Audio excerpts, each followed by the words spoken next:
Hi,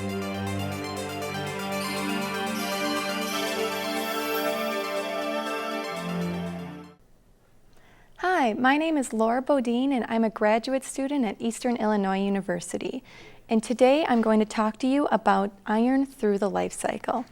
Now, iron is an essential mineral that the body uses for oxygen transport, for regular cell growth, to aid in immune function, and also for other important enzyme reactions in the body.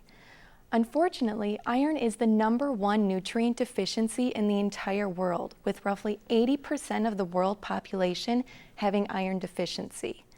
So some common symptoms of iron deficiency include fatigue and weakness, also decline in cognitive and physical performances, decline in immune function, and also anemia can result from long-term iron deficiency. So in order to prevent iron deficiency, we need to know how much iron is needed every day. In this table, I have shown the RDA of iron for every stage during the life cycle. As you will see, during infancy and early childhood, needs are increased to between 10 and 11 milligrams per day. And this is because of the low iron stores that infants have, as well as the rapid growth that occurs during early childhood. With low iron intake at this stage, long-term delays in cognitive development as well as behavioral disturbances can occur. Needs drop down during childhood years, but then as we enter adolescence, needs increase once again. For males, 11 milligrams are needed every day, and females need 15 milligrams every day. And this is because of, again, the rapid growth spurt that occurs in adolescence. There's also an increase in blood volume, and because of the onset of menarche for females. Unfortunately, only 30% of males and 80% of females do not get the recommended intake of iron every day. And so this puts them at increased risk for deficiency as well as impaired growth and development for the rest of their lives. We then move into adulthood where male needs drop down to 8 milligrams per day, but female needs increase slightly to 18 milligrams, and this is to replace the blood loss seen during the menstrual cycle. But after menopause, needs drop back down to 8 milligrams per day for the rest of the life cycle. But as we move into pregnancy, we see that there is a huge increase in the amount of iron needed a day to 27 milligrams. And this is needed in order to support fetal growth as well as for maternal health as well. The CDC estimates that 12% of women go into pregnancy with iron deficiency. So iron is the only supplement recommended for all pregnant women to take. And studies have shown that low intake of iron during pregnancy can also increase the risk of preterm birth as well as low birth weight infants. So as we can see, iron is essential for every stage during the life cycle.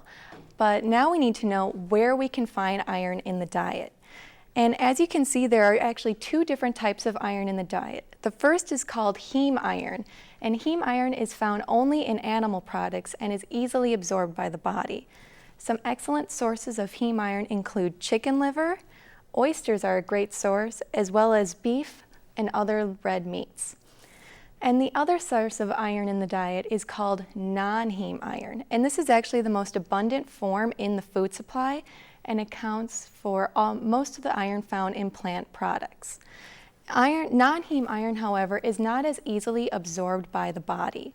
But some excellent sources include iron-fortified cereals like Total and lentils, as well as spinach, are all excellent sources of iron in the diet. Now, only 10 to 20% of the iron we eat is actually absorbed. So here are 3 easy ways to increase iron absorption. The first is to combine heme and non-heme iron in the same meal. So having a lentil beef stew would be a great example of this. The second way is to combine vitamin C with non-heme iron sources. So for example, a strawberry spinach salad would increase the amount of iron you're going to absorb from the spinach. And lastly, avoid taking any calcium supplements or drinking coffee and tea with meals because this can decrease the amount of iron absorbed. Overall, having a well-balanced diet is the best way to ensure that you're going to get enough iron by getting a variety of foods from all the different food groups. For more information, you can go to the Dietary Guidelines for Americans website at www.health.gov/dietaryguidelines. Thank you. you.